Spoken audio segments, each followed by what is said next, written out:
Bem-vindo aos Sussurros do Imaginário. Nosso canal é totalmente dedicado a audiobooks, proporcionando uma experiência imersiva para todos os amantes de boas histórias. Aqui, você pode relaxar e deixar sua imaginação fluir enquanto escuta os melhores títulos literários. Dica especial: para uma experiência ainda mais completa, recomendamos que você acompanhe o audiobook com o livro físico ou o e-book. Dessa forma, você poderá desfrutar tanto da narrativa quanto do texto original, unindo os dois mundos. Pedimos desculpas especialmente aos deficientes visuais por quaisquer falhas que possam ocorrer nos audiobooks, como trechos em outras línguas, pequenos erros de narração ou tradução. Isso acontece porque utilizamos narração sintética para manter a produção dos áudios. Queremos ouvir você. Sugira nos comentários livros que gostaria de ver aqui no canal. Não se esqueça de curtir, comentar e se inscrever para ficar por dentro de todas as novidades. Obrigado por estar conosco e bons sussurros.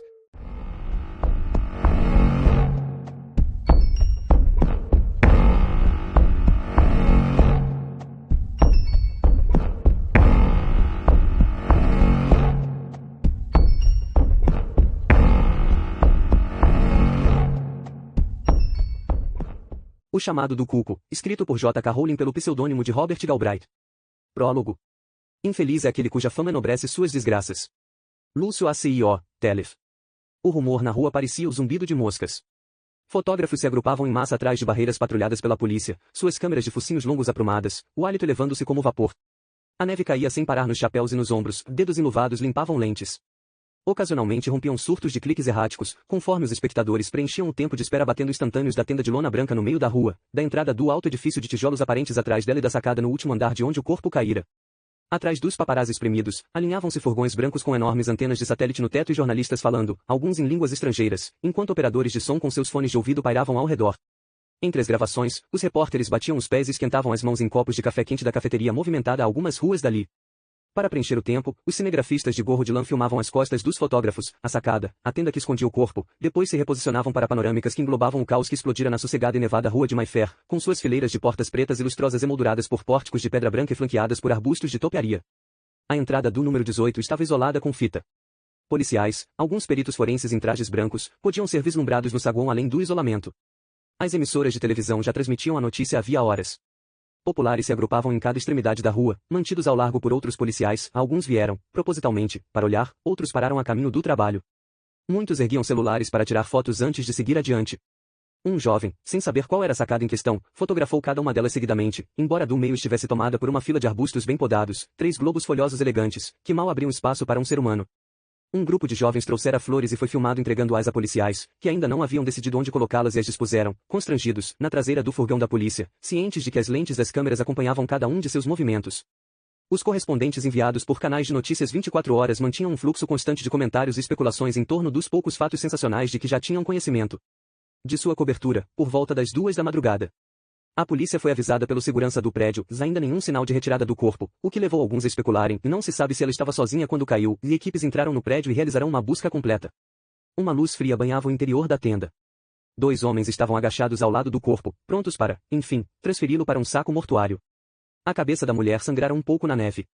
O rosto estava esmagado e inchado, um olho reduzido a uma prega, o outro mostrando uma lasca de branco opaco por entre pálpebras distendidas.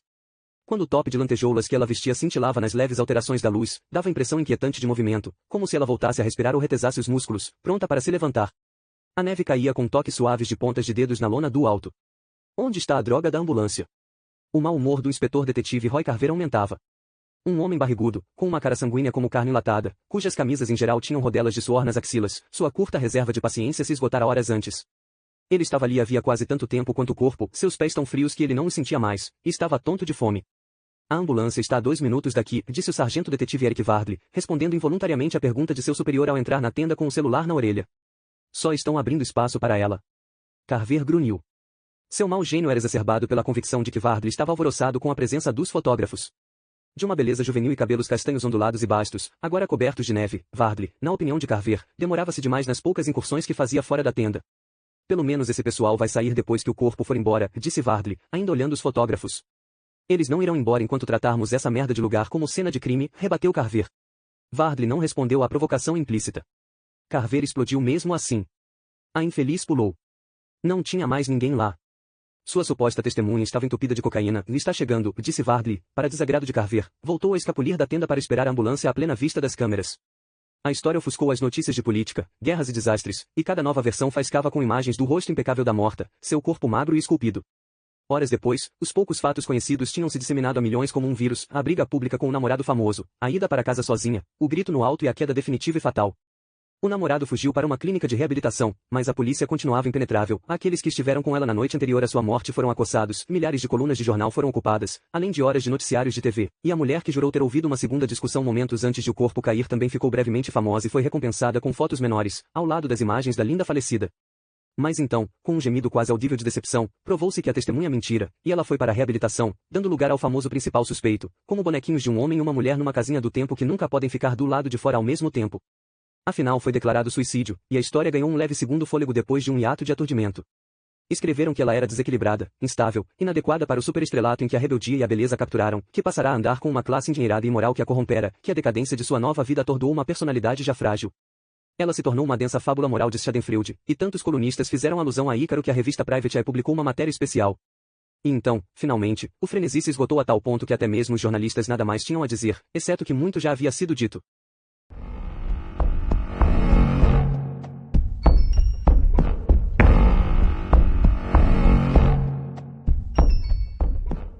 Três meses depois. Parte 1. Pois em cada revés da fortuna, o mais infeliz dos infelizes é aquele que foi feliz. Boécio, a consolação da filosofia. Capítulo 1. Em seus 25 anos de vida, Robin Elacourt tivera seus momentos de infortúnio e seus percalços, mas jamais acordou com a certeza de que o dia vindouro seria lembrado pelo tempo que ela vivesse. Logo depois da meia-noite, o namorado de longa data, Matthew, propôs-lhe casamento debaixo da estátua de Eros no meio do Piccadilly Circus. No alívio exultante que se seguiu à aceitação, ele confessou que pretendia fazer o pedido no restaurante tailandês onde eles tinham acabado de jantar, mas não contava com um casal silencioso ao lado, que entreouvira toda a conversa. Assim, sugeriu uma caminhada pelas ruas escuras, apesar dos protestos de Robin de que ambos precisavam acordar cedo, e finalmente lhe veio inspiração e ele a levou, confusa, aos degraus da estátua. Ali, lançando ao vento gelado a descrição, de um jeito muito pouco mateviano, ele fez a proposta, de joelhos, na frente de três indigentes aconchegados nos degraus, dividindo o que parecia uma garrafa de álcool metilado. Na opinião de Robin, foi a proposta mais perfeita na história dos matrimônios. Ele tinha até um anel no bolso, que ela agora usava, uma safira com 2 diamantes, servia-lhe perfeitamente, e no caminho para a cidade ela ficou olhando a joia na mão pousada no colo. Agora ela e Matthew tinham uma história para contar, uma divertida história de família, do tipo que se conta aos filhos, em que todo o planejamento, ela adorava que ele tivesse planejado, não deu certo e evoluiu para algo espontâneo. Ela adorou os mendigos, a Lou e Matthew, em pânico e atrapalhado, abaixado sobre um joelho, adorou Eros, o sujo e velho Piccadilly Circus e o táxi preto que eles pegaram para Clapham. Na realidade, ela não estava longe de adorar Londres inteira, a mesma cidade que até agora não a havia entusiasmado, naquele mês que ali viverá.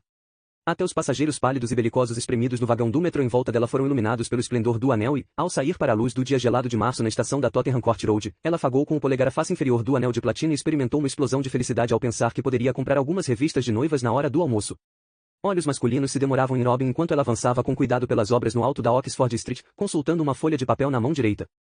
Robin, por quaisquer padrões, era uma mulher bonita, alta e curvilínea, de cabelos compridos louro-avermelhados que ondulavam quando ela andava a passo acelerado, o ar frio conferindo cor ao rosto pálido. Este era o primeiro dia de um emprego de secretária de uma semana. Ela vinha trabalhando em empregos temporários desde que viera morar com Matthew em Londres, embora não por muito tempo, agora tinha marcadas o que chamava de entrevistas de verdade. O que mais a desafiava nesses empregos fragmentados e nada inspiradores era encontrar os escritórios. Londres, depois da cidade pequena em Yorkshire que ela deixará, parecia-lhe vasta, complexa e impenetrável. Matthew lhe disse que não andasse por ali com o nariz num guia, o que a faria parecer uma turista e, portanto, vulnerável. Assim ela dependia, na maioria das vezes, de mapas mal desenhados por alguém da agência de empregos temporários. Não estava convencida de que aquilo a fizesse parecer mais londrina. As barricadas de metal e as paredes de plástico azul Corimac que cercavam as obras na rua tornavam muito difícil enxergar aonde devia ir, porque cobriam metade das referências assinaladas no papel em sua mão. Ela atravessou a rua revirada na frente de um arranha-céu empresarial, rotulado de Center Point no mapa, que parecia um waffle de concreto gigante com sua densa grade de janelas quadradas e uniformes. Seguiu na direção aproximada da Demark Street. Encontrou-a quase por acaso, seguindo uma viela estreita chamada Demark Place e entrando numa rua curta cheia de fachadas coloridas de lojas, vitrines repletas de violões, teclados e toda sorte de objetos musicais colecionáveis. Tapumes vermelhos e brancos cercavam outro buraco aberto na rua, e trabalhadores com casacos fluorescentes a cumprimentaram com assovios maliciosos matinais, que Robin fingiu não ouvir. Ela olhou o relógio. Tendo-se permitido a margem habitual de tempo para eventual desorientação, estava 15 minutos adiantada. A indefinida porta pintada de preto do prédio que procurava ficava à esquerda do 12 Bar Café. O nome do ocupante do escritório estava escrito em um pedaço de papel pautado preso com fita adesiva ao lado da campainha do segundo andar. Num dia comum, sem um anel novo em folha brilhando no dedo, ela teria achado isso desanimador. Hoje, porém, o papel sujo e a tinta que descascava na porta, como os mendigos da noite anterior, eram meros detalhes pitorescos no cenário de seu grandioso romance. Ela olhou mais uma vez o relógio, a safira cintilou e seu coração deu um salto. Apreciaria aquela pedra brilhar pelo resto da vida. Depois decidiu, numa explosão de euforia, subir cedo e se mostrar entusiasmada por um trabalho sem a menor importância. Tinha acabado de estender a mão para a campainha quando a porta preta se abriu por dentro e uma mulher saiu de rompante. Por um estranho e estático segundo, as duas se olharam bem nos olhos, cada uma delas preparada para suportar uma colisão. Os sentidos de Robin estavam extraordinariamente receptivos nessa manhã encantada. A visão de uma fração de segundo daquele rosto branco causou-lhe tal impressão que ela pensou, momentos depois, quando as duas conseguiram se esquivar uma da outra, evitando o choque por um centímetro, depois que a mulher de cabelos pretos correu pela rua, virou a esquina e sumiu de vista, que ela poderia desenhá-la perfeitamente de memória. Não foi apenas a beleza extraordinária daquele rosto que se imprimiu em suas lembranças, mas também a expressão da outra, lívida, mas estranhamente alegre. Robin segurou a porta antes que se fechasse no vão sujo da escada. Uma escada de metal antiquada subia em espiral em volta de um elevador de gaiola igualmente antiquado. Concentrando-se em evitar que os saltos altos se prendessem nos degraus, ela foi até o primeiro andar, passando por uma porta que trazia um pôster laminado e emoldurado com as palavras Crowdgraphics, e continuou a subir. Foi só quando chegou à porta de vidro no andar acima que Robin percebeu, pela primeira vez, a que tipo de empresa fora enviada para auxiliar. Ninguém na agência lhe dissera. O nome no papel ao lado da campainha estava gravado no vidro, C. B. Strike, abaixo dele, as palavras detetive particular. Robin ficou totalmente imóvel, de boca entreaberta, presa em um momento de assombro que ninguém que a conhecesse teria compreendido. Nunca confidenciara a um ser humano que fosse, nem a Matthew, a ambição secreta infantil que alimentara a vida toda. Pois isto foi acontecer hoje, justamente hoje.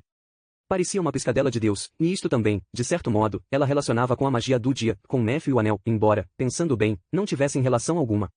Saboreando o momento, ela se aproximou muito lentamente da porta gravada. Estendeu a mão esquerda, uma safira escura agora sob essa luz fraca, para a maçaneta, mas, antes que a tocasse, a porta de vidro se abriu. Desta vez, nada ficou por um triz. 100 quilos imprevistos de um homem desgrenhado esbarraram nela. Robin foi arrancada do chão e catapultada para trás, a bolsa voando, os braços como um moinho, no vazio sobre a escada letal.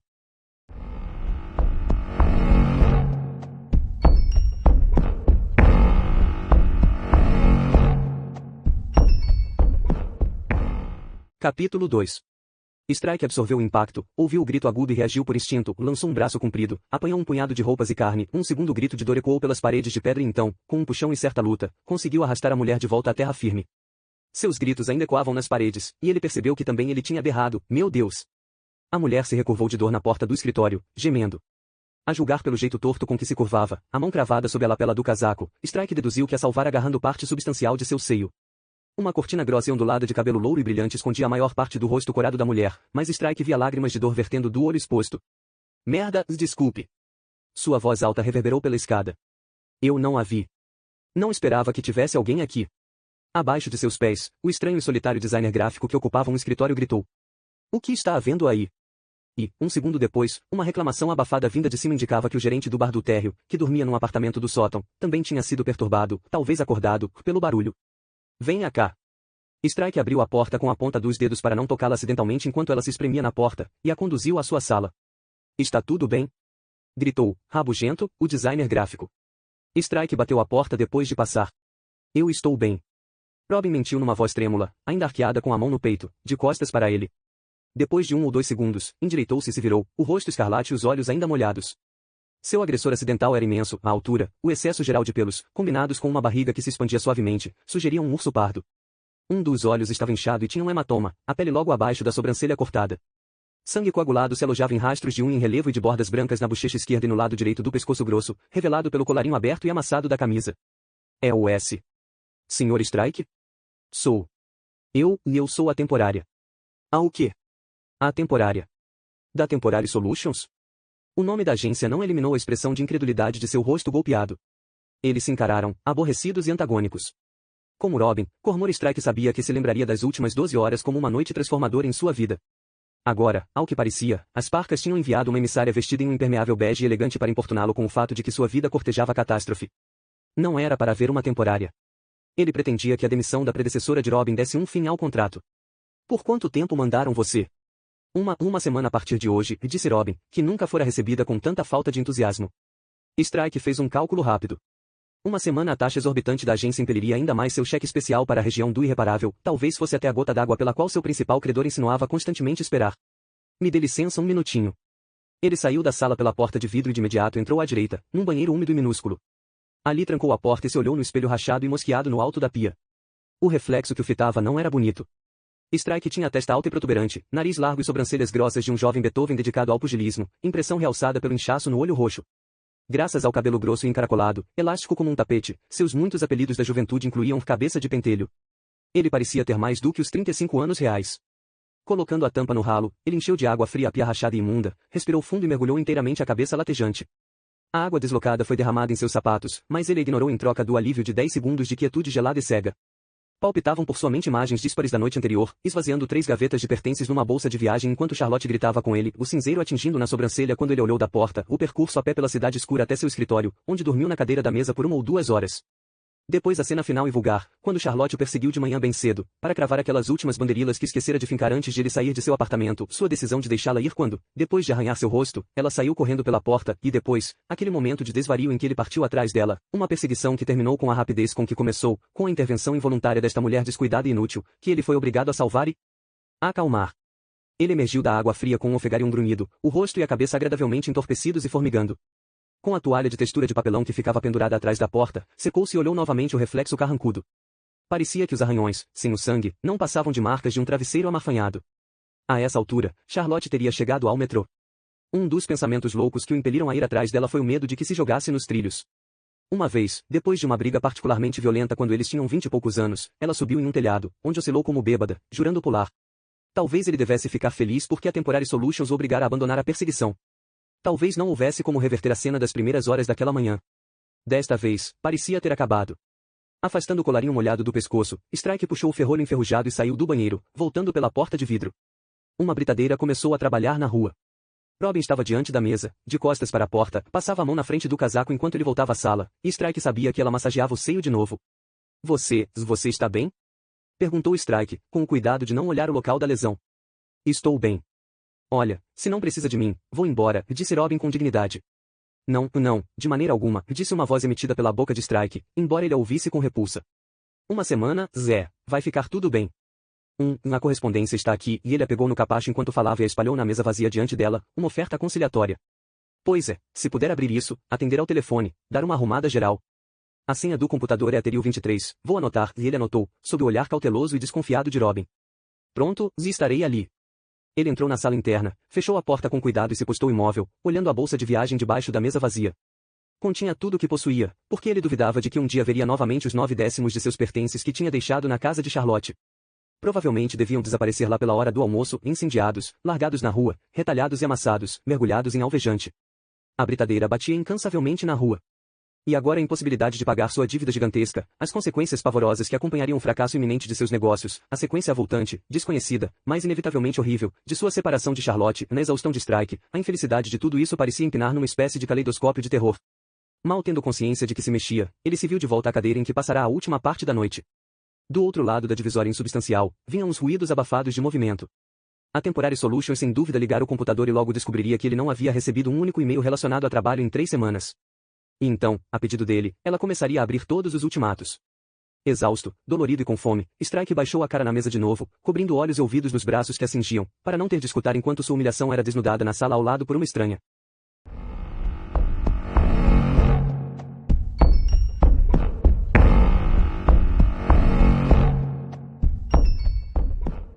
Capítulo 3. 5 minutos depois, houve uma batida na porta e Strike, prestes a cair no sono, ergueu-se da cadeira num átimo. Com licença. Seu inconsciente se envolvera com Charlotte de novo, foi uma surpresa ver a garota desconhecida entrar na sala. Ela tirara o casaco, revelando um suéter creme confortável e sedutoramente justo. Strike se voltou para a linha de seus cabelos. Sim. Tem um cliente para o senhor aqui. Devo fazê-lo entrar? Tem o quê? Um cliente, Sr. Strike. Ele olhou por vários segundos, tentando processar a informação. Tudo bem, sei, não, me dê uns minutos, por favor, Sandra, depois mande entrar. Ela se retirou sem fazer comentários. Strike não perdeu mais que um segundo se perguntando por que a chamara de Sandra, antes de se levantar num salto e tratar de atenuar a aparência e o cheiro de um homem que dormira com aquela roupa. Abaixando-se sob a mesa para a bolsa de viagem, pegou um tubo de creme dental e espremeu 7 centímetros do conteúdo na boca aberta, em seguida percebeu que sua gravata estava ensopada de água da pia e que a camisa tinha borrifos de sangue, então rasgou as duas, os botões tilintando nas paredes e no arquivo, puxou uma camisa limpa mas muito amarrotada da bolsa e a vestiu, atrapalhando-se com os dedos grossos. Depois de encafuar a bolsa atrás do arquivo vazio, apressadamente tornou a sentar-se e procurou remela nos cantos dos olhos, tudo isso enquanto se perguntava se o suposto cliente seria verdadeiro e se estaria preparado para pagar uma grana de verdade pelos serviços de um detetive. Strike passou a perceber, ao longo de uma espiral de 18 meses de ruína financeira, que não podia tomar nenhuma dessas coisas como certa. Ainda perseguia 2 clientes para que concluíssem o pagamento de suas contas, um terceiro recusava-se a desembolsar um centavo que fosse, porque as descobertas de Strike não foram de seu agrado e, dado que ele resvalava cada vez mais fundo nas dívidas e que a revisão do aluguel da área ameaçava a locação da sala no centro de Londres que tinha tanto prazer em manter, Strike não estava em condições de contratar um advogado. Métodos mais rudes e diretos de cobrar dívidas tornaram-se matéria-prima de suas fantasias recentes, teria lhe dado mais prazer ver o mais presunçoso de seus devedores encolhendo-se à sombra de um taco de beisebol. A porta voltou a se abrir, Strike tirou o indicador da narina e se aprumou na cadeira, tentando parecer animado e alerta. Sr. Strike, este é o Sr. Bristol. O provável cliente seguiu Robin para dentro da sala. A impressão imediata foi favorável. O estranho tinha a aparência de um coelho, com um lábio superior curto que não conseguia esconder os dentes grandes da frente, o tom da pele era arenoso e os olhos, a julgar pela espessura dos óculos, míopes, mas o terno cinza escuro era belamente cortado e a gravata azul gelo cintilante, o relógio e os sapatos pareciam caros. A nívea maciez da camisa do desconhecido tornou Strike duplamente consciente dos milhares de vincos em suas próprias roupas. Ele se levantou para dar a Bristol todo o privilégio de seu 1,90 m de altura, estendeu a mão de dorso peludo e tentou contrabalançar a superioridade indumentária de seu visitante projetando o ar de um homem ocupado demais para se preocupar com a roupa suja. Cormor Strike, como vai? John Bristol, disse o outro, trocando um aperto de mãos. Sua voz era agradável, culta e insegura. Seu olhar se demorou no olho inchado de Strike. Os cavalheiros desejam um chá ou um café? Ofereceu Robin. Bristol pediu um café puro e pequeno, mas Strike não respondeu, tinha acabado de ver a jovem de sobrancelhas grossas num terninho de tweed desalinhado, sentada no sofá puído ao lado da porta da antessala. Difícil acreditar que 2 possíveis clientes tivessem chegado na mesma hora. Teriam lhe mandado uma segunda temporária? E o senhor, Sr. Strike? Perguntou Robin. O quê? Ah, um café puro, 2 cubos de açúcar, por favor, Sandra, disse ele, antes de conseguir se conter. Ele viu a boca de Robin se torcer ao sair e fechar a porta, e só então se lembrou de que não tinha café nenhum, nem açúcar e tampouco, para falar a verdade, xícaras.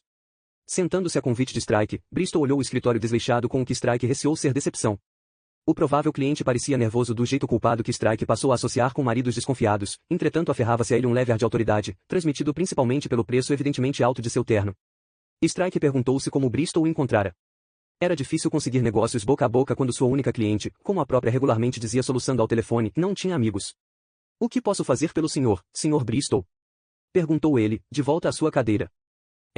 Na realidade, pensei que podia apenas verificar, creio que já nos conhecemos. Mesmo? Não deve se lembrar de mim, já se passaram anos e anos. Mas creio que você era amigo de meu irmão Charlie. Charlie Bristol? Ele morreu, num acidente, quando tinha 9 anos. Caramba, disse Strike.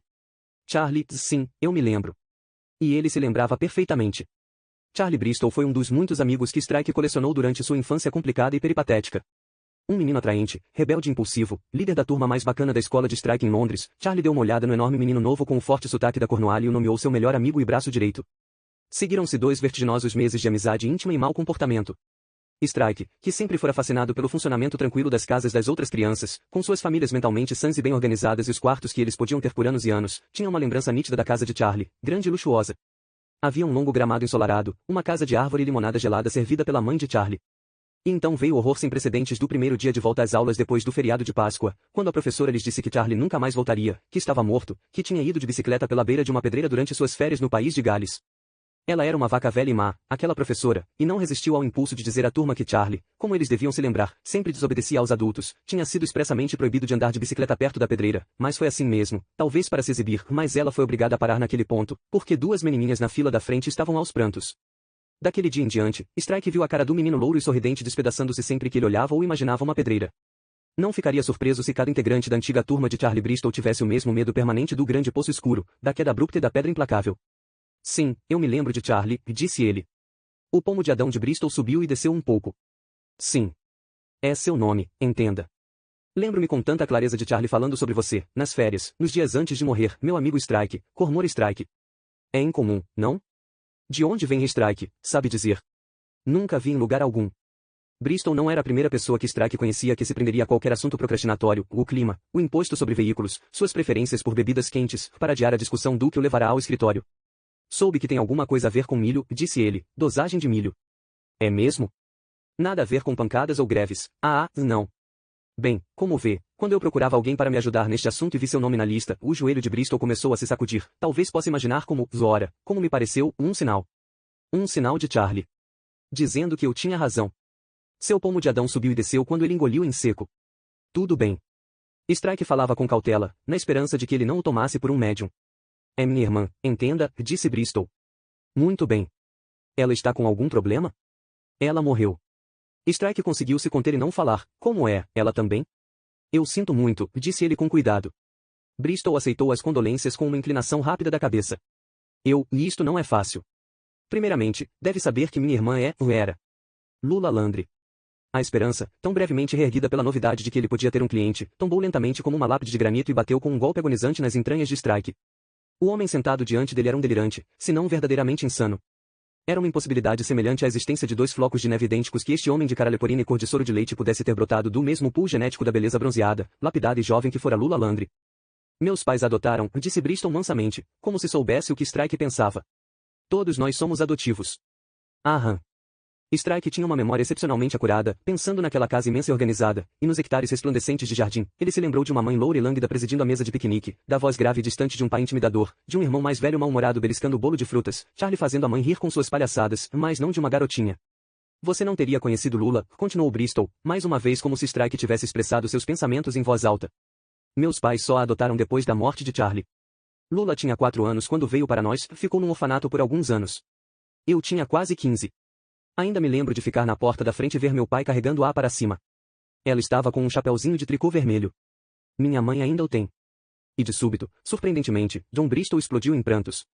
Soluçou em suas mãos, de ombros recurvados, tremendo, enquanto as lágrimas e o muco deslizavam pelas frestas dos dedos.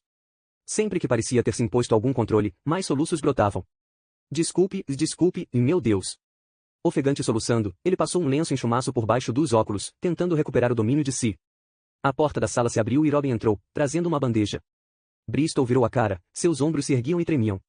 Pela porta aberta, Strike teve outro vislumbre da mulher de terninho na antessala, agora ela olhava com uma carranca por cima de um exemplar do Daily Express. Robin baixou as 2 xícaras, uma leiteira, um açucareiro e um prato de biscoitos de chocolate, nada que Strike tivesse visto antes, sorriu de um jeito mecânico para seus agradecimentos e fez menção de sair. Espere um minuto, Sandra, disse Strike. Você poderia. Ele pegou uma folha de papel na mesa e a deslizou ao joelho. Enquanto Bristol soltava leves ruídos de deglutição, Strike escreveu, muito rapidamente da forma mais legível que pôde.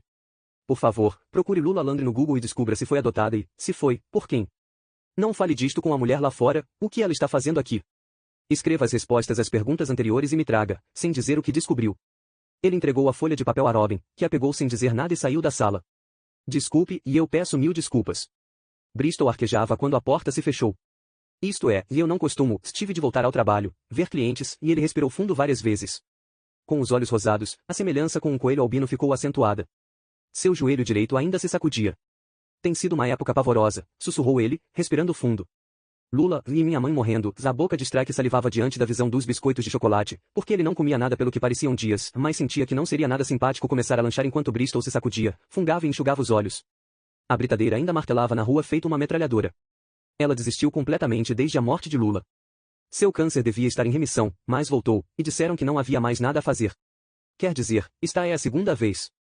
Ela teve uma espécie de colapso depois de Charlie. Meu pai pensou que outro filho a faria se sentir melhor. Eles sempre quiseram uma menina. Não foi fácil para eles conseguir aprovação, mas Lula era mestiça e difícil de colocar, então, concluiu ele, num soluço estrangulado, eles conseguiram ficar com ela. Ela sempre foi bonita. Foi descoberta na Oxford Street, fazendo compras com minha mãe. Contratada pela Athena. É uma das agências de maior prestígio. Ela já era modelo em tempo integral aos 17 anos. Quando morreu, valia cerca de 10 milhões. Não sei por que estou lhe contando tudo isso. Provavelmente você já sabe. Todo mundo sabia, pensavam que sabiam, tudo sobre Lula. Desajeitado, ele pegou a xícara, suas mãos tremiam tanto que o café se derramou da borda para as calças bem passadas do terno. O que exatamente gostaria que eu fizesse pelo senhor? Perguntou Strike.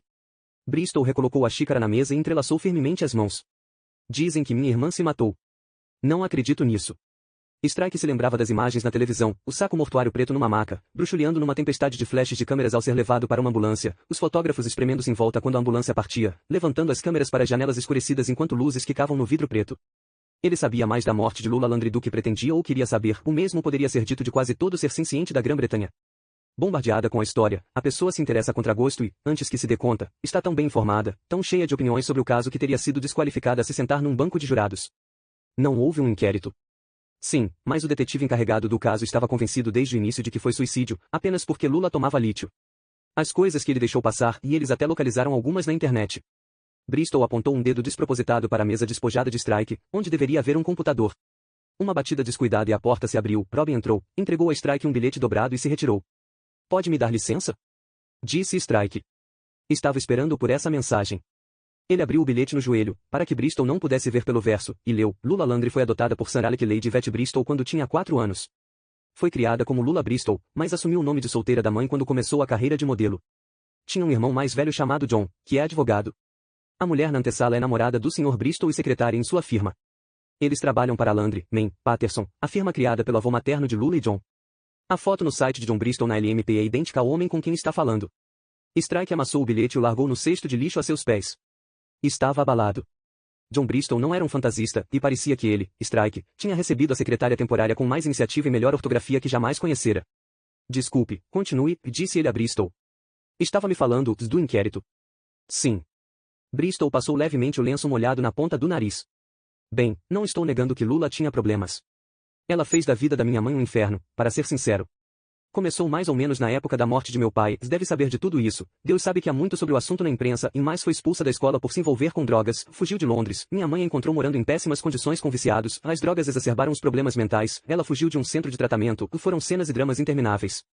No fim, porém, eles perceberam que Lula tinha transtorno bipolar e lhe deram a medicação correta, e desde então, desde que começou a tomar os comprimidos, ela ficou bem, nem dava para saber que havia qualquer problema com ela. Até o legista admitiu que Lula tinha tomado os medicamentos, a autópsia provou isso. Mas a polícia e o legista não deixaram de lado a garota que tinha histórico de doença mental. Insistiram que ela era deprimida, mas eu mesmo posso atestar que Lula não estava nada deprimida. Eu a vi na manhã do dia de sua morte e ela estava perfeitamente bem. As coisas iam muito bem para ela, sobretudo na carreira. Havia acabado de assinar um contrato que lhe pagaria 5 milhões por 2 anos, pediu-me para examiná-lo para ela, era um ótimo acordo. O estilista era um grande amigo dela, Sommer, imagino que tenha ouvido falar dele, não? E ela estava com a agenda lotada por meses, teria uma sessão de fotos no Marrocos em breve e adorava viajar. Assim, veja bem, não havia nenhum motivo para ela tirar a própria vida. Strike assentiu com educação, mas, no fundo, sem se impressionar. Os suicidas, segundo sua experiência, eram perfeitamente capazes de fingir interesse num futuro que não pretendiam habitar. A manhã cor-de-rosa e dourada de Landry podia muito bem tornar-se sombria e desesperançada durante o dia e a metade da noite que precederam sua morte, ele sabia que isso acontecia. Lembrava-se do tenente no regimento de artilharia real, que levantou a noite depois de sua festa de aniversário, da qual, segundo disseram, ele foi a alma. Tinha escrito um bilhete à família, dizendo-lhes para chamar a polícia e não entrar na garagem. O corpo foi encontrado enforcado no teto da garagem pelo filho de 15 anos, que não percebeu o bilhete ao passar correndo pela cozinha para pegar a bicicleta. Não é só isso, continuou Bristol. Há evidências, evidências sólidas. Para começar, as de Tansy Bestigui. A vizinha que disse ter ouvido uma discussão no andar de cima? Exatamente. Ela ouviu um homem gritando lá, pouco antes de Lula cair pela sacada. A polícia desprezou seu testemunho apenas porque ela, bem, tinha usado cocaína. Mas isso não quer dizer que ela não soubesse o que ouviu. Tansy sustenta que nesse dia Lula discutia com um homem segundos antes de cair. Eu sei, porque falei sobre esse assunto com ela muito recentemente. Nossa firma estava cuidando de seu divórcio. Tenho certeza de que posso convencê-la a falar com você. E há também, disse Bristol, olhando Strike ansiosamente, tentando avaliar sua reação, a gravação do sistema de circuito interno. Um homem andando para os Kindergarten cerca de 20 minutos antes de Lula cair, em seguida uma gravação do mesmo homem correndo como do diabo dos Kindergartens depois de ela ser morta. Eles nunca descobriram quem era, nunca conseguiram identificá-lo. Com certa ansiedade furtiva, Bristol agora tirava do bolso interno do paletó um envelope em branco meio amassado e o estendia. Escrevi tudo. Os horários e tudo. Está aí. Verá como tudo se encaixa. O aparecimento do envelope não aumentou em nada a confiança de Strike na capacidade crítica de Bristol. Já lhe haviam entregue coisas assim antes, os frutos rabiscados de obsessões solitárias e equivocadas, divagações tacanhas sobre teorias obstinadas, horários complexos e distorcidos para comportar contingências fantásticas. A pálpebra esquerda do advogado palpitava, um de seus joelhos subia e descia espasmodicamente e os dedos que estendiam o envelope tremiam. Por alguns segundos Strike confrontou estes sinais de tensão com os sapatos feitos à mão de Bristol e o relógio Vacheron Constantin revelado em seu pulso pálido quando ele gesticulava. Este era um homem que podia pagar, e pagaria, talvez por tempo suficiente para permitir que Strike liquidasse uma prestação do empréstimo que era a mais premente de suas dívidas. Com um suspiro e uma carranca íntima para sua própria consciência, Strike disse, Sr. Bristol, pode me chamar de John. John. Serei franco com você.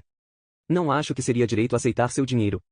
Manchas vermelhas brotaram no pescoço branco e na cara comum de Bristol enquanto ele ainda estendia o envelope. O que quer dizer com não seria direito? A morte de sua irmã provavelmente teve a investigação mais completa possível. Milhões de pessoas, a mídia do mundo todo, seguiram cada movimento da polícia. Eles devem ter sido 2 vezes mais meticulosos do que o habitual. É difícil ter de aceitar um suicídio e eu não aceito. Jamais aceitarei. Ela não se matou. Alguém a empurrou daquela sacada. A britadeira na rua parou repentinamente, então a voz de Bristol soou alta na sala, e sua fúria pronta a ser disparada era de um homem dócil levado a seus limites absolutos. Sei. Entendo. Você é outro deles, não? Outro merda de psicólogo de bar? A morte de Charlie, a morte de meu pai, a morte de Lula e minha mãe morrendo. Eu perdi todos e preciso de terapia para o luto, não de um detetive. Acha que já não ouvi isso umas 1000 vezes, porra? Bristol se levantou, impressionante apesar dos dentes de coelho e da pele manchada. Sou um homem muito rico, Strike. Lamento ser grosseiro, mas aí está. Meu pai me deixou aplicações consideráveis. Estive vendo o preço em vigor para esse tipo de coisa, e estaria disposto a lhe pagar o dobro. O dobro dos honorários. A consciência de Strike, antes firme e inflexível, foi enfraquecida pelos golpes repetidos do destino, este era o nocaute. Seu selfie mais vil já dava cambalhotas no reino da especulação feliz, 1 mês de trabalho lhe daria o bastante para pagar a temporária e parte dos aluguéis atrasados, 2 meses, as dívidas mais prementes. 3 meses, uma boa parcela da dívida no cheque especial sumiria. 4 meses. Mas John Bristol falava por sobre o ombro ao se afastar para a porta, agarrando e amassando o envelope que Strike se recusou a pegar. Queria que fosse você por causa de Charlie, mas soube de umas coisinhas a seu respeito, não sou um completo idiota. Ramo de investigação especial, a SIB, a Polícia Militar Real, não foi? Condecorado e tudo. Não posso dizer que fiquei impressionado com seus escritórios, agora Bristol quase gritava e Strike estava ciente de que as vozes femininas abafadas na antessala tinham silenciado, mas ao que parece eu estava enganado, e você está em condições de rejeitar trabalho. Muito bem. Pode esquecer. Sei que encontrarei alguém para fazer este serviço. Desculpe-me pelo incômodo.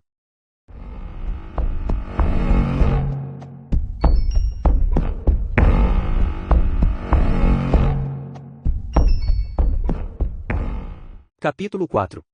Por alguns minutos, a conversa entre os homens foi transmitida com crescente clareza pela divisória fina. Agora, no silêncio repentino que se seguiu à cessação da britadeira, as palavras de Bristol eram inteiramente audíveis. Puramente pela diversão, no entusiasmo deste dia feliz, Robin estivera tentando fazer de modo convincente o papel de secretária efetiva de Strike e não entregar a namorada de Bristol que só trabalhava para o detetive particular havia meia hora. Escondeu ao máximo qualquer sinal de surpresa ou empolgação com a explosão de gritaria, mas, por instinto, ficou ao lado de Bristol, qualquer que fosse o motivo do conflito. O trabalho de Strike e seu olho roxo tinham certo glamour surrado, mas a atitude dele para com ela era deplorável e seu seio esquerdo ainda doía. A namorada de Bristol estivera encarando a porta fechada desde que as vozes dos homens ficaram audíveis, mesmo com o barulho da britadeira. Corpulenta e muito morena, com cabelo Chanel e o que podia ser uma única sobrancelha se ela não tirasse, a mulher parecia naturalmente zangada. Robin sempre notava como os casais tendiam a ser equivalentes em relação à atratividade pessoal, embora claramente fatores como o dinheiro parecessem garantir um parceiro de aparência significativamente melhor do que a dele mesmo. Robin achava encantador que Bristol, que, pelos indícios de seu terno elegante da firma de prestígio, podia ter posto os olhos em alguém muito mais bonito, tivesse escolhido esta mulher, que ela supunha ser mais calorosa e mais gentil do que sugeria a aparência. Tem certeza de que não quer um café, Alison? Perguntou ela. A mulher olhou em volta como se estivesse surpresa de alguém lhe falar, como se esquecesse da presença de Robin ali. Não, obrigada. Sua voz grave era surpreendentemente melodiosa. Eu sabia que ele se aborreceria, acrescentou, com uma estranha satisfação. Tentei convencê-lo a não fazer isso, mas ele não me deu ouvidos. Parece que este suposto detetive está rejeitando o seu caso. Que bom para ele. A surpresa de Robin deve ter transparecido, porque Alison continuou, com certa impaciência, seria melhor para John se ele simplesmente aceitasse a realidade. Ela se matou. O resto da família já aceitou isso, não sei por que ele não consegue. Não tinha sentido fingir não saber do que a mulher falava. Todos sabiam o que acontecerá com Lula Landry. Robin lembrava exatamente onde estava quando soube que a modelo tinha mergulhado para a morte numa noite abaixo de 0 de janeiro, diante da pia da cozinha da casa de seus pais. A notícia chegou pelo rádio e ela soltou um gritinho de surpresa, correndo de camisola da cozinha para contar a Matthew, que passava o fim de semana lá. Como a morte de alguém que nem se conhece podia afetar tanto? Robin admirava imensamente a beleza de Lula Landry. Não gostava muito de seu próprio tom leitoso, a modelo tinha pele escura, era luminosa, de feições delicadas e ardente. Não faz muito tempo que ela morreu. 3 meses, e disse Alison, sacudindo seu Daily Express. Ele é bom, esse homem? Robin percebeu a expressão desdenhosa de Alison ao olhar as condições dilapidadas e o desleixo inegável da salinha de espera, e ela acabará de ver, online, o escritório imaculado e palaciano onde trabalhava a mulher. Sua resposta, portanto, foi incitada pelo respeito próprio e não pelo desejo de proteger Strike. Ah, sim, respondeu friamente. É um dos melhores. Ela abriu um envelope cor-de-rosa adornado de gatinhos com o ar de uma mulher que lidava diariamente com exigências muito mais complexas e intrigantes do que Alison podia imaginar. Enquanto isso, Strike e Bristol se encaravam na sala, este furioso, aquele tentando achar um jeito de reverter sua situação sem alijar o respeito próprio. O que quero, Strike, é apenas, disse Bristol, rouco, a cor intensa no rosto fino, justiça. Ele podia ter tocado um diapasão divino, a palavra soou pela sala mal cuidada, provocando um som inaudível, mais plangente, no peito de Strike. Bristol localizara a lâmpada piloto que Strike escondia quando todo o resto explodir em cinzas. Ele estava desesperado por dinheiro, mas Bristol lhe dera um motivo melhor para se livrar de seus escrúpulos. Tudo bem. Eu entendo. E quero dizer, John, que entendo de verdade. Volte aqui e sente-se. Se ainda quiser minha ajuda, eu gostaria de oferecê-la. Bristol o fuzilou com os olhos. Não havia ruído na sala além dos gritos distantes dos trabalhadores na rua. Gostaria que sua esposa, não é? Entrasse? Não, disse Bristol, ainda tenso, com a mão na maçaneta. Alison pensa que eu não devia fazer isso. Não sei por que quis vir comigo. Provavelmente torcendo para que você declinasse. Por favor, sente-se. Vamos resolver isso corretamente. Bristol hesitou, voltando então à cadeira abandonada. Com o autodomínio enfim esfacelado, Strike pegou um biscoito de chocolate e o meteu, inteiro, na boca, tirou um bloco virgem da gaveta da mesa, abriu-o, pegou uma caneta e conseguiu engolir o biscoito a tempo de Bristol reassumir seu lugar. Devo pegar isto? Sugeriu ele, apontando o envelope a que Bristol ainda se agarrava. O advogado o entregou como se não tivesse certeza de poder confiá-lo a Strike. Este, que não desejava examinar o conteúdo na frente de Bristol, colocou-o de lado com um leve tapinha, pretendendo mostrar que agora era um valioso componente da investigação, e preparou a caneta. John, se puder me dar um breve esboço do que houve no dia em que sua irmã morreu, seria muito útil. De natureza metódica e meticulosa, Strike fora treinado para investigar com padrão elevado e rigoroso. Primeiro, permitir que a testemunha conte sua história à sua maneira, o fluxo desimpedido costumava revelar detalhes, inconsequências aparentes, que mais tarde se provam evidências inestimáveis. Colhida a primeira torrente de impressões e recordações, era hora de instar e organizar os dados com rigor e precisão, pessoas, lugares, bens, Bristol parecia, depois de toda a sua veemência, sem saber por onde começar. Não sei bem, e vejamos, quando foi a última vez que a viu? Strike o incitou. Teria sido, sim, na manhã de sua morte. Nós tivemos uma discussão, na realidade, embora graças a Deus tenhamos nos entendido. A que horas foi? Cedo. Antes das 9, eu estava a caminho do trabalho. Talvez 8h45. E sobre o que discutiram? Ah, sobre o namorado dela, Evan Duffield. Eles tinham acabado de reatar de novo. A família pensava que tinha terminado, e ficamos muito satisfeitos. Ele é uma pessoa horrível, viciado e autopromotor crônico, quase a pior influência sobre Lula que se pode imaginar. Posso ter sido meio grosseiro, eu agora percebo isso. Eu era 11 anos mais velho do que Lula. Sentia-me protetor com relação a ela, entenda. Talvez às vezes eu fosse mandão. Ela sempre me dizia que eu não entendia. Entendia o quê? Ora, tudo. Lula tinha muitos problemas. Problemas por ser adotada. Problemas por ser negra numa família de brancos. Ela costumava dizer que para mim era fácil. Não sei. Talvez tivesse razão. Ele piscou rapidamente por trás dos óculos. A briga na realidade foi a continuação de outra que tivemos por telefone na noite anterior. Eu simplesmente não acreditava que ela tivesse sido tão idiota a ponto de voltar com Duffield. O alívio que todos sentimos quando eles se separaram, quero dizer, dada sua história com as drogas, namorar um viciado, e ele puxou o ar, ela não me deu ouvidos. Nunca dava. Ficou furiosa comigo. Na realidade, deu instruções ao segurança do prédio para não me deixar passar da portaria na manhã seguinte, mas, bem, Wilson gesticulou para que eu seguisse em frente. Humilhante, pensou Strike, ter de depender da compaixão do porteiro. Eu não teria subido, disse Bristol, infeliz, com as manchas de cor mais uma vez salpicando o pescoço fino, mas tinha o contrato com Somé para entregar a ela me pediu para ver e precisava assinar. Lula podia ser bem blasé com coisas assim. De qualquer modo, ela não estava muito satisfeita por terem me deixado subir e brigamos novamente, mas tudo logo se dissipou. Ela se acalmou. Então eu disse a ela que mamãe gostaria de uma visita. Minha mãe tinha acabado de sair do hospital, entenda. Fez uma esterectomia.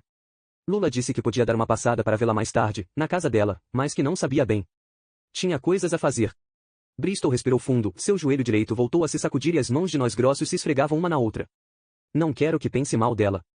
As pessoas a consideravam egoísta, mas ela era a mais nova da família e muito mimada, depois era doente, naturalmente, o centro das atenções, e foi lançada nessa vida extraordinária onde as coisas, as pessoas, giravam em torno dela, e era perseguida em toda parte pelos paparazzi. Não era uma existência normal. Não, disse Strike. Então, eu disse a Lula que mamãe estava grogue e sentia dores, e ela disse que podia dar uma olhada nela mais tarde. Eu saí, fui rapidamente a meu escritório para pegar uma papelada com Alison, porque queria trabalhar no apartamento de minha mãe naquele dia e lhe fazer companhia. Em seguida vi Lula na casa de mamãe, no meio da manhã.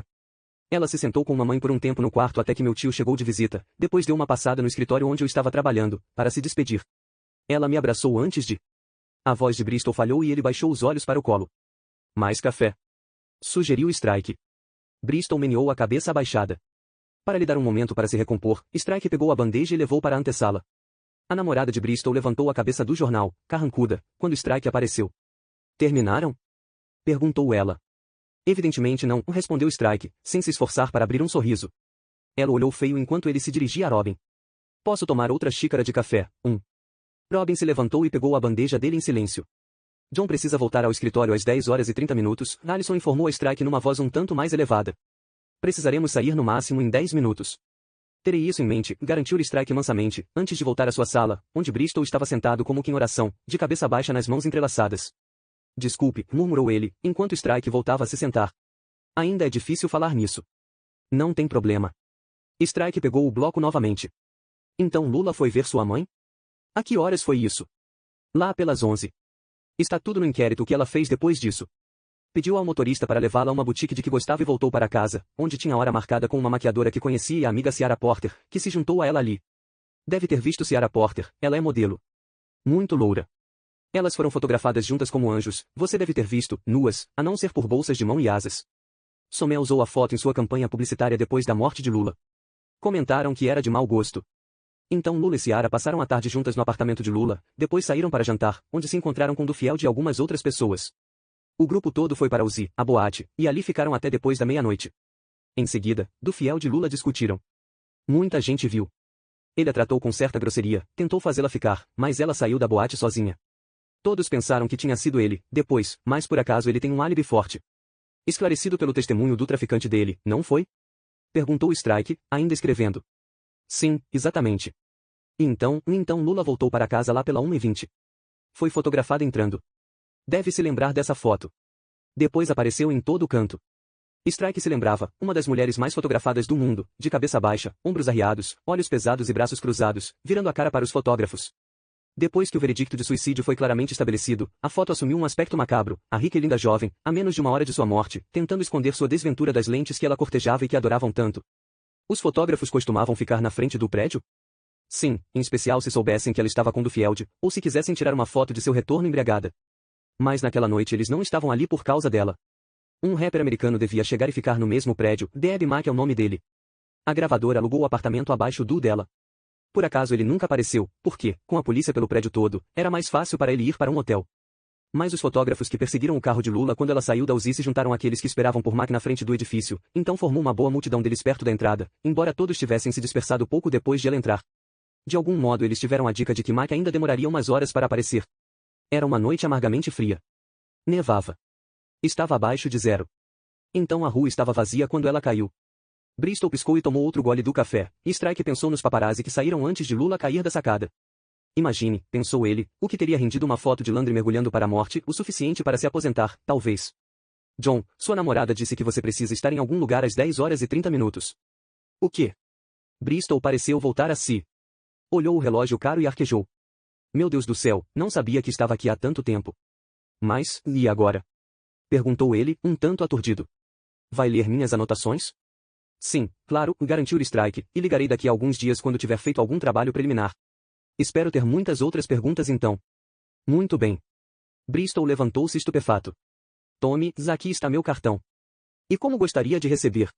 Um mês de honorários adiantados será ótimo, disse Strike. Reprimindo uma leve agitação de vergonha e lembrando-se de que o próprio Bristol ofereceu honorários em dobro, ele especificou uma quantia exorbitante, para seu prazer. Bristol não se esquivou, nem perguntou se aceitaria cartões de crédito, nem mesmo prometeu deixar o dinheiro depois, mas sacou um talão de cheques de verdade e uma caneta. Se, digamos, um quarto dele puder ser em espécie, acrescentou Strike, testando sua sorte, e ficou abalado pela segunda vez naquela manhã quando Bristol respondeu. Eu me perguntava se preferiria, e contou um maço de notas de 50, além do cheque. Eles foram para a antessala no exato instante em que Robin estava prestes a entrar com o café fresco de Strike. A namorada de Bristol se levantou quando a porta se abriu e dobrou o jornal com o ar de quem esteve esperando demais.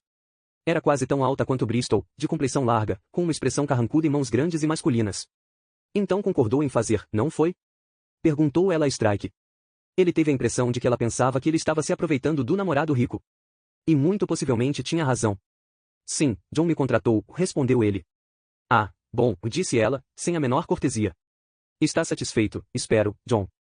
O advogado lhe sorriu, ela suspirou e lhe deu um tapinha no braço, como uma mãe tolerante, mas um tanto exasperada com o filho. John Bristol levantou a mão numa saudação e seguiu a namorada para fora da sala, seus passos soando escada de metal abaixo.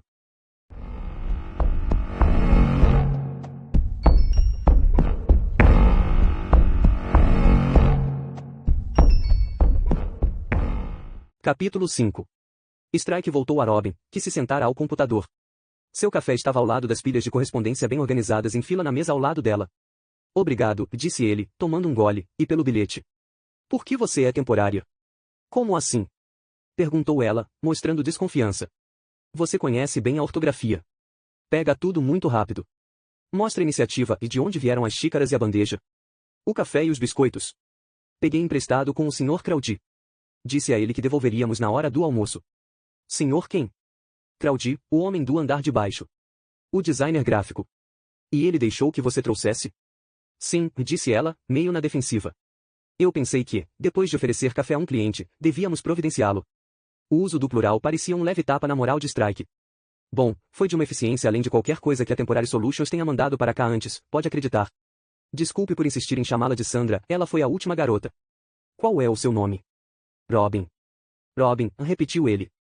Será fácil de lembrar. Ele teve a intenção de fazer uma alusão jocosa a Batman e seu fiel parceiro, mas a piada ruim morreu nos lábios enquanto o rosto dela assumia um tom de rosa vívido. Tarde demais, ele percebeu que poderia haver uma interpretação infeliz de suas palavras inocentes.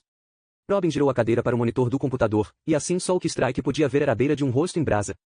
Em um momento paralisado de mútuo constrangimento, a sala parecia ter encolhido ao tamanho de uma cabine telefônica.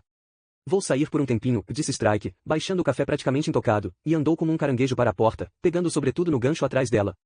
Se alguém telefonar, Sr. Strike, antes que vá, acho que deve ver isto. Ainda ruborizada, Robin pegou, no alto da pilha de cartas abertas ao lado do computador, uma folha de papel de carta cor-de-rosa e um envelope da mesma cor, ambos colocados por ela em um saco plástico transparente.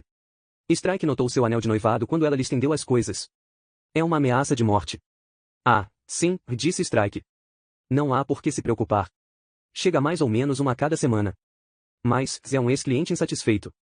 Mais doente mental. Acha que pode me enganar usando esse papel, claro, mas, a polícia não devia ver isso? Para rir, quer dizer?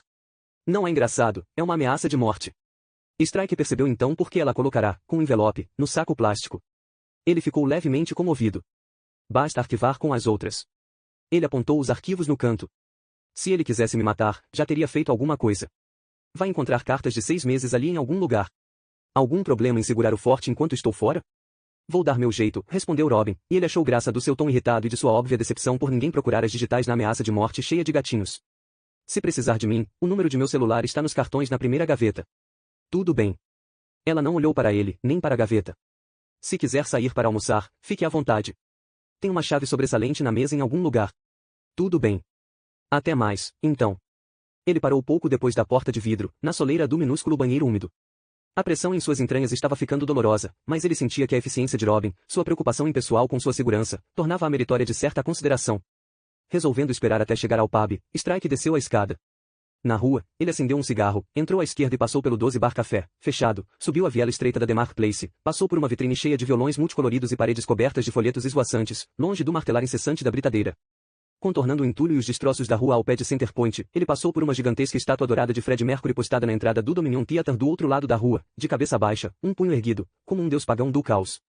A fachada vitoriana e decorada do pub Tottenham se ergueu atrás do entulho da obra na rua, e Strike, agradavelmente ciente da grande quantidade de dinheiro no bolso, abriu caminho pelas portas, entrando na serena atmosfera vitoriana de volutas reluzentes de madeira escura e ferragens de bronze.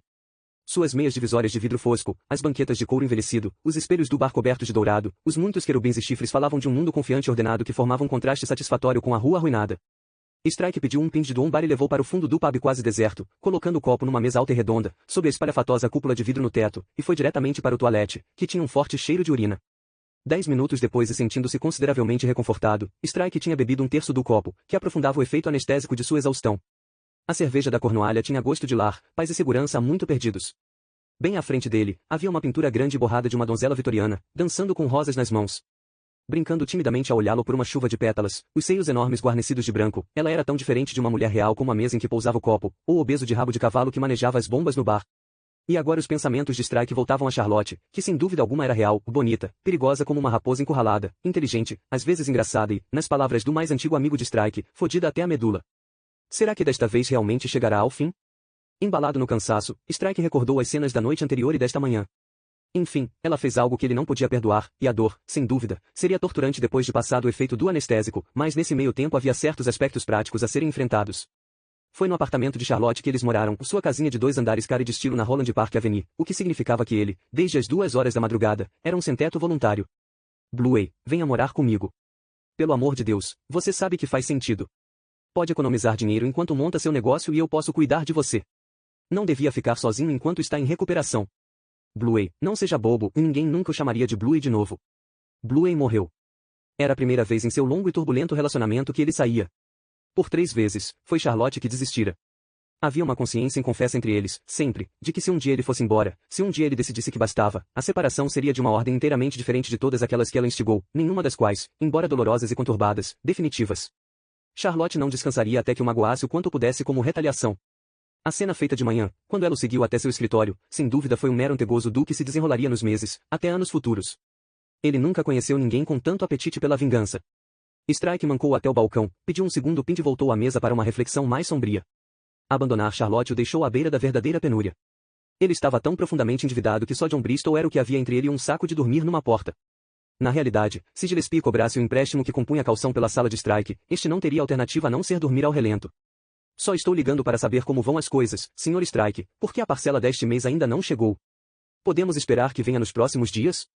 E finalmente, já que havia começado a procurar as imperfeições de sua vida, por que não fazer um levantamento abrangente? Havia seu ganho de peso mais recente, 9 quilos completos, assim ele não só se sentia gordo e inepto, como imprimia uma desnecessária pressão a mais à prótese da perna que agora pousava na barra de bronze debaixo da mesa. Strike desenvolvia a sombra de uma claudicação simplesmente porque a carga adicional estava provocando algum esfolado. Sabendo que caminhava para a penúria, ele se decidiu a ir até lá da forma mais barata. Ele voltou ao balcão para um terceiro copo. De volta à mesa sob a cúpula, sacou o celular e ligou para um amigo na polícia metropolitana cuja amizade, embora de apenas alguns anos, fora forjada em condições excepcionais. Assim como Charlotte era a única pessoa que o chamava de Bluey, o inspetor detetive Richard Estes era a única pessoa que chamava Strike de Mystic Bob, nome que berrou assim que ouviu a voz do amigo. Preciso de um favor, disse Strike a Estes. Fala. Quem cuidou do caso Lula Landry? Enquanto procurava na agenda, Estes perguntou sobre os negócios de Strike, sobre a perna direita e a noiva. Strike mentiu sobre a situação dos 3. É bom saber, disse Estes animadamente. Muito bem, aqui está o número de Vardley. Ele é boa gente, um ególatra, mas você vai se dar melhor com ele do que com Carver, esse é um babaca. Posso dar uma palavrinha com Vardley. Ligo para ele agora, se quiser. Strike arrancou um folheto de turista de um quadro na parede e copiou o número de Vardley no espaço ao lado de uma foto da guarda montada. Quando vai aparecer? Perguntou Estes. Traga Charlotte uma noite dessas. Tá, seria ótimo. Eu te ligo, agora tenho muito que fazer. Depois de desligar, Strike ficou um tempo ali, imerso em pensamentos, depois telefonou para um conhecido muito mais antigo do que Estes, cuja vida corria na direção contrária. Preciso de um favor, parceiro, disse Strike. Preciso de informações. Sobre o quê? Me diga você. Preciso de algo que me dê influência sobre um policial. A conversa durou 25 minutos e envolveu muitas pausas, que ficavam maiores e mais sugestivas até que, por fim, Strike recebeu um endereço aproximado e 2 nomes, que também copiou ao lado da guarda montada, e um alerta, que ele não escreveu, mas aceitou no espírito da intenção que sabia existir. A conversa terminou com um tom amistoso e Strike, agora bocejando a larga, discou o número de Vardley, que atendeu quase imediatamente com uma voz alta e ríspida. Vardley. Sim, alô. Meu nome é Cormor Strike e você é o quê? Cormor Strike, disse Strike, é o meu nome. Ah, sim, disse Vardley. Estes acaba de telefonar. É o detetive particular? Estes disse que você estava interessado em falar de Lula Landry, não é isso?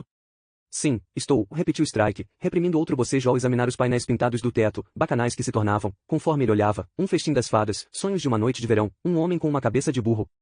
Mas o que realmente quero é o arquivo. Vardley riu. Você não salvou a porra da minha vida, colega. Tem informações que podem te interessar. Mas podemos fazer uma troca. Houve uma curta pausa. Devo entender que não quer falar nisso ao telefone? É isso mesmo, disse Strike. Há algum lugar em que queira tomar uma cerveja depois de um dia duro de trabalho? Depois de anotar o nome de um pub perto da Scotland Yard e concordar que dali a uma semana, sem conseguir uma data anterior, também seria bom para ele, Strike desligou.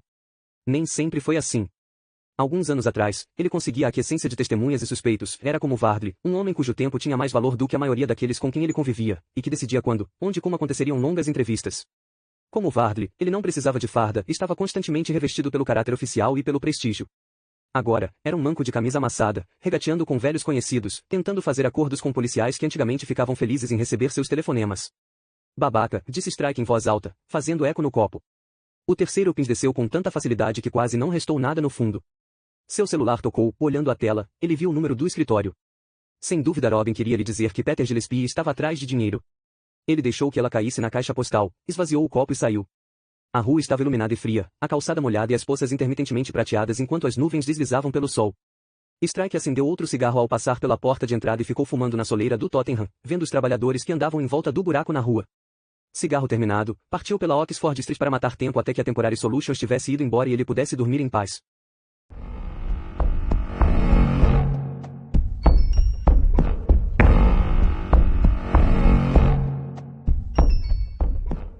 Capítulo 6. Robin esperou 10 minutos para ter certeza de que Strike não estava prestes a voltar e deu vários telefonemas prazerosos de seu celular. A notícia de seu noivado foi recebida pelos amigos com gritos de empolgação ou comentários invejosos, que davam a Robin igual satisfação. Na hora do almoço, ela se presenteou com uma hora de folga, comprou 3 revistas de noivas e um pacote de biscoitos para devolução, que registrou na caixinha de despesas, uma lata com rótulo de biscoito amanteigado, como dívida ela de 42 pence, e voltou ao escritório vazio, onde passou 40 felizes minutos examinando buquês e vestidos de noiva, formigando de empolgação. Quando acabou a hora de almoço que ela mesma determinou, Robin lavou e devolveu as xícaras e a bandeja ao Sr. Crowdy, além dos biscoitos. Notando a ansiedade com que ele tentava retê-la numa conversa em seu segundo aparecimento, os olhos dele vagando distraidamente da boca aos seios de Robin, ela resolveu evitá-lo pelo resto da semana. Strike ainda não voltará. Por vontade de ter o que fazer, Robin arrumou suas gavetas, jogando fora o que reconheceu como lixo acumulado por outras temporárias, 2 quadrados pardos de chocolate ao leite, uma lixa de unhas careca e muitos pedaços de papel trazendo números de telefone desconhecidos e rabiscos. Havia uma caixa de clipes de metal antiquados, que ela nunca tinha visto na vida, e um número considerável de bloquinhos azuis em branco que, embora sem timbre, tinham um ar oficial. Robin, experiente no mundo dos escritórios, teve a sensação de que pudessem ter sido afanados de um armário de suprimentos institucional. O telefone tocava de vez em quando. Seu novo chefe parecia ser uma pessoa de muitos nomes. Um homem perguntou pelo pastelão, outro por Gorila, enquanto uma voz seca e ríspida pediu que o Sr. Strike retornasse a ligação do Sr. Peter Gillespie assim que fosse possível. Em cada ocasião, Robin entrava em contato com o celular de Strike e só conseguia a caixa postal. Assim, deixava mensagens de voz, escrevia nome e número de cada um que havia ligado num post-it, levava para a sala de Strike e o grudava em sua mesa de forma organizada. A britadeira roncava sem parar na rua. Lá pelas 2 horas, o teto começou a render quando o ocupante do apartamento de cima ficou mais ativo. Não fosse por isso, Robin estaria sozinho em todo o prédio. Aos poucos a solidão, combinada com a sensação de puro prazer que ameaçava explodir sua caixa torácica sempre que seus olhos caíam no anel na mão esquerda, deixou-a mais ousada. Começou a limpar e arrumar a salinha sob seu controle interino. Apesar do desleixo geral e uma sujeira sobrejacente, Robin logo descobriu uma firme estrutura organizacional que agradava a sua natureza arrumada e organizada. As pastas de cartolina marrom, estranhamente antiquadas nesses tempos de plástico neon, enfileiradas na prateleira atrás de sua mesa foram arrumadas por ordem cronológica, cada uma delas com um número de série escrito à mão na lombada. Ela abriu uma delas e viu que os clipes de metal eram usados para prender folhas soltas em cada pasta. Grande parte do material em seu interior tinha uma letra enganosa e difícil de entender. Talvez fosse assim que a polícia trabalhasse, talvez Strike fosse ex-policial. Robin descobriu na gaveta do meio do arquivo a pilha cor-de-rosa de ameaças de morte a que Strike fizera alusão, ao lado de um maço magro de acordos de confidencialidade. Pegou um deles e leu, um formulário simples, solicitando que o signatário não discutisse, fora do horário de trabalho, qualquer nome ou informação de que houvesse tomado conhecimento durante o dia. Robin ponderou por um momento, depois assinou e datou cuidadosamente um dos documentos, levou para a sala de Strike e colocou em sua mesa, para que ele pudesse acrescentar seu nome na devida linha pontilhada. Fazer esse juramento unilateral de sigilo lhe trouxe de volta a parte da mística, até do glamour, que ela imaginava existir por trás da porta de vidro gravado, antes de a porta voar na sua cara e Strike quase derrubá-la escada abaixo. Foi depois de colocar o formulário na mesa de Strike que ela localizou a bolsa de viagem metida num canto atrás do arquivo. A bainha de uma camisa suja, um despertador e um sachê de sabonete espiavam por entre os dentes abertos do zíper da bolsa. Robin fechou a porta entre as 2 salas como se tivesse testemunhado por acaso algo constrangedor e particular. Acrescentou a isto a mulher bonita de cabelos pretos que saiu às pressas do prédio naquela manhã, os vários ferimentos de Strike e o que parecia, pensando bem agora, ter sido uma perseguição um tanto atrasada, mas decidida. Em sua nova e alegre condição de noiva, Robin estava predisposta a sentir pena desesperadamente de qualquer um com uma vida amorosa menos afortunada do que a dela, se com paixão desesperada podia descrever o prazer extraordinário que ela na verdade sentia à ideia de seu próprio paraíso comparativo. Às 5 horas e na ausência contínua do chefe temporário, Robin concluiu que estava liberada para ir para casa. Cantarolava consigo mesmo enquanto preenchia sua própria folha de ponto, explodindo numa cantoria ao abotoar o impermeável, depois trancou a porta do escritório, passou a chave extra pela caixa de correio e desceu, com certa cautela, a escada de metal, para Matthew e para casa.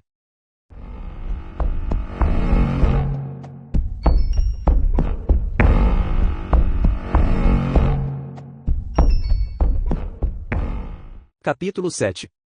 Strike passou o início da tarde no prédio da University of London Union onde, atravessando decidido a recepção com uma leve carranca, chegou aos chuveiros sem ser contestado ou lhe solicitarem a carteira de estudante. Tinha então comido um rolinho de presunto velho e uma barra de chocolate na cantina. Depois disso perambulou, de olhar inexpressivo em seu cansaço, fumando entre as lojas baratas que visitava para comprar com o dinheiro de Bristol os poucos artigos de que precisava, agora que não tinha mais cama e mesa.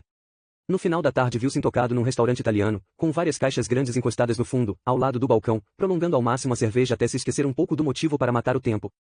Eram quase 8 horas quando voltou ao escritório. Esta era a hora em que ele achava Londres mais linda, o dia de trabalho acabará, as janelas do pub estavam quentes e pareciam joias, suas ruas uniam de vida, e a permanência infatigável de seus prédios envelhecidos, suavizada pelas luzes de rua, tornava-se estranhamente tranquilizadora. Vimos muitos iguais a você, pareciam murmurar de forma apaziguadora, enquanto ele mancava pela Oxford Street carregando uma cama de campanha encaixotada. 7,5 milhões de corações batiam em intimidade nesta velha cidade ofegante, e muitos, afinal, doíam bem mais do que o dele. Andando cansado pelas lojas que fechavam, enquanto os céus ficavam índigo, Strike encontrou consolo na vastidão e no anonimato. Foi certa proeza forçar a cama de campanha pela escada de metal até o segundo andar e, quando chegou à entrada que trazia seu nome, a dor na ponta da perna direita era torturante. Ele se encostou por um momento, escorando todo o peso no pé esquerdo, ofegando contra a porta de vidro, vendo-a embaçar. Seu gordo babaca, disse em voz alta. Dinossauro velho e acabado. Enxugando o suor da testa, ele destrancou a porta e passou as várias compras pela soleira. Em sua sala, empurrou a mesa de lado e armou a cama, desenrolou o saco de dormir e encheu sua chaleira barata na pia do lado de fora da porta de vidro. Seu jantar ainda estava num pote de macarrão instantâneo, que ele escolhera porque o lembrava do rango que costumava carregar em sua ração, uma associação profundamente arraigada entre o aquecimento rápido, comida reidratada e habitações improvisadas o fizeram estender a mão automaticamente para a coisa.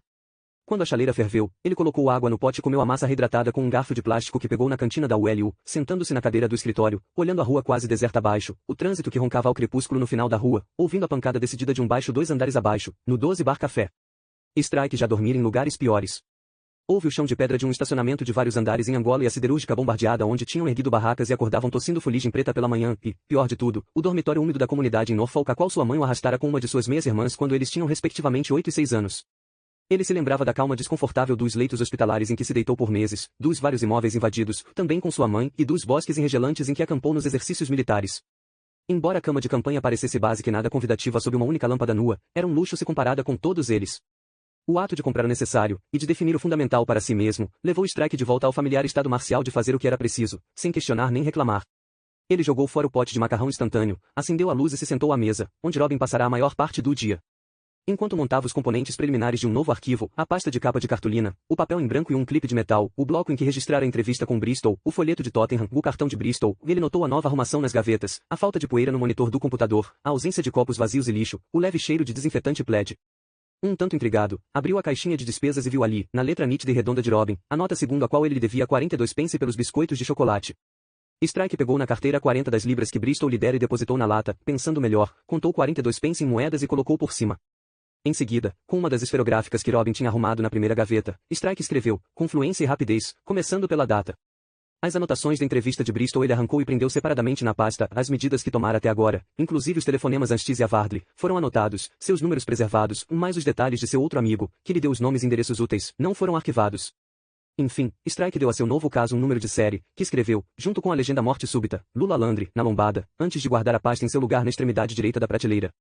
Agora, por fim, abriu o envelope que, segundo Bristol, continha todas as pistas fundamentais que a polícia deixará passar. A letra do advogado, elegante e fluida, curvava-se para trás em linhas densamente escritas. Como Bristol prometera, o conteúdo tratava principalmente dos atos de um homem que ele chamava de o Corredor. O Corredor era um negro alto, cujo rosto era oculto por um cachecol e que aparecia nas gravações de segurança de um ônibus tarde da noite indo de Islington para o West End.